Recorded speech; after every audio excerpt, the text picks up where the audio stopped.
Good morning. This is Angela with Progress Permaculture. Today we're going to be making a yeasted sour cream flatbread, a favorite in our household. This makes a big batch, perfect for freezing half when you're done or for a large family. We're going to start out with 2.5 teaspoons of instant yeast and 2.5 teaspoons of white sugar. You could also use honey if you so desire. To that, we are going to be adding warm milk. This is 1.5 cups of whole milk, and you want to make sure that it is lukewarm. That helps kickstart the yeast. Then we're going to just let that sit for about 5 to 10 minutes so the yeast can begin working.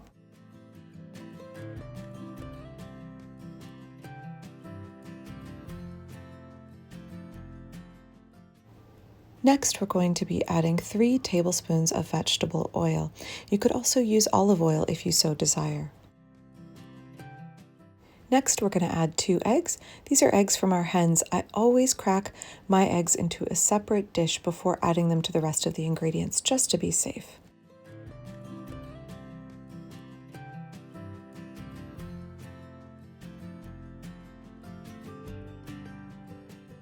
Next, add 1.25 cups of full-fat sour cream.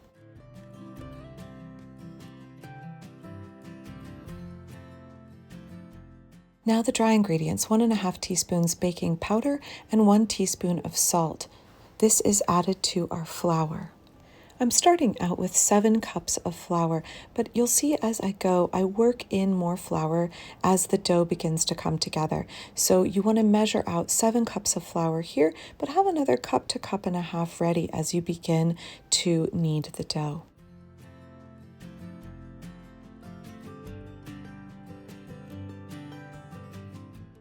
Now it's time to get my hands dirty. The dough at this point is going to be very soft. The sour cream and eggs and milk are going to make for a very tender, fluffy, delicate dough. And I'm going to start working it, acknowledging that it is going to be very wet at the beginning. And as I work it in the bowl, I'm slowly going to add a little bit more flour. And once it comes together to an acceptable consistency, I am going to put it out onto the board and begin kneading.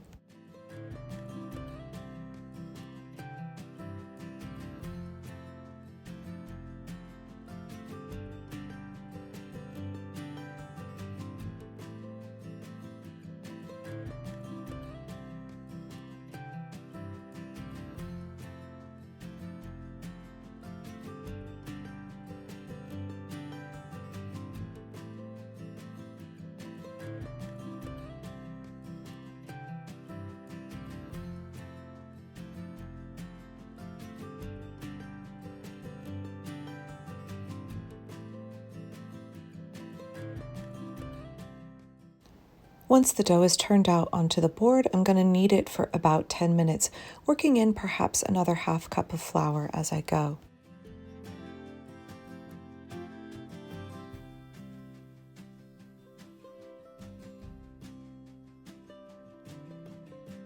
You can see the dough really beginning to come together.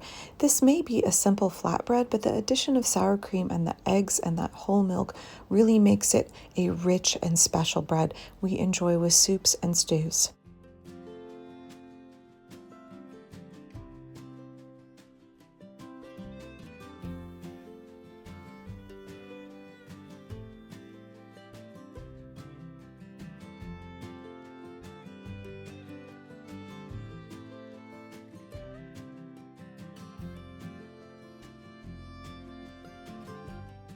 I really love kneading bread by hand. I feel that something is lost when you use a bread maker or a stand mixer. I enjoy the meditative process. It's a big part of my morning routine. Now we're going to let the dough rise, so I want to flip it over in an oiled bowl so both sides of the dough get oiled, cover it, and let it rise until it has doubled, about 90 minutes. If your kitchen is warmer, it may take a little bit less time than that.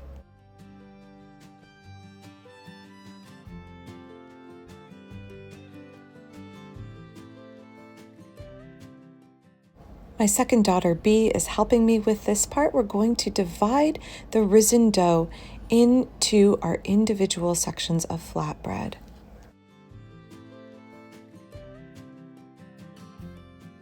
The dough gets cut into 12 sections. Now, this does make a really large batch. For our family, it's enough for one meal. But if you have a smaller family, you can freeze the finished bread. It freezes very nicely. Just double wrap it and pop it in the freezer, and it will keep for a year. Go ahead and roll those cut pieces of dough into balls. I'm not too worried about them being perfect. This is just for a family meal, and with kids helping, I always make sure that it feels very approachable for them. So I don't want to be too persnickety about what we're doing here.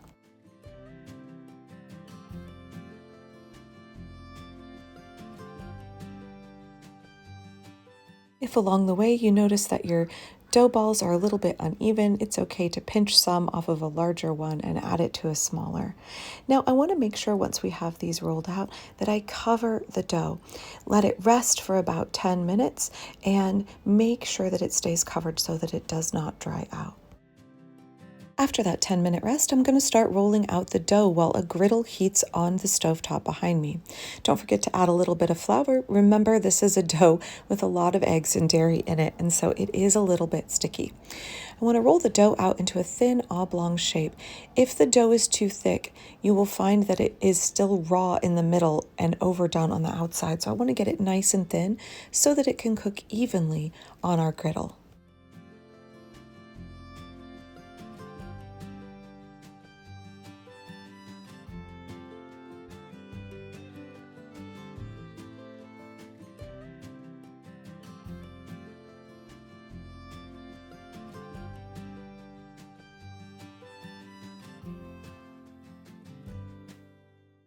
We make several different kinds of yeasted flatbreads in our house, not only because they are quicker and easier, but also because they're a great first bread for kids to experiment with.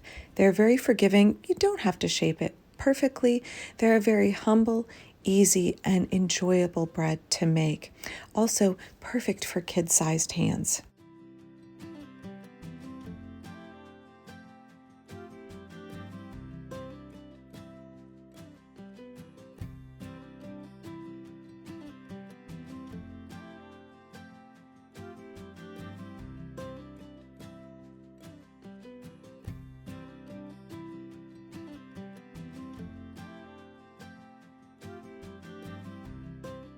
As I'm rolling out the last bit of dough here, B is heating a griddle behind me on medium-high heat.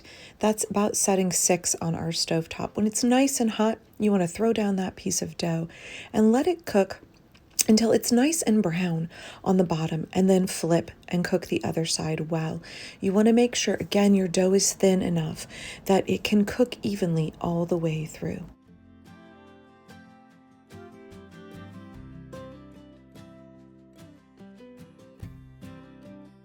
Not worried about perfect shapes here. I will say I flip the bread with my fingers, but it is very hot and my kids tend to use tongs. So use whatever you're comfortable with, a spatula or tongs or your hands. We enjoyed our finished flatbreads with French lentil soup for dinner. Thank you for watching Hausfrau Friday today. I hope that you can find ways to enjoy that ritual of bread making as much as our family does. Thank you to my new patrons since my last video, Jenny and Stacy. I appreciate your support. If you're interested in supporting this channel, please check out the description below. You'll also find the recipe there. Thanks.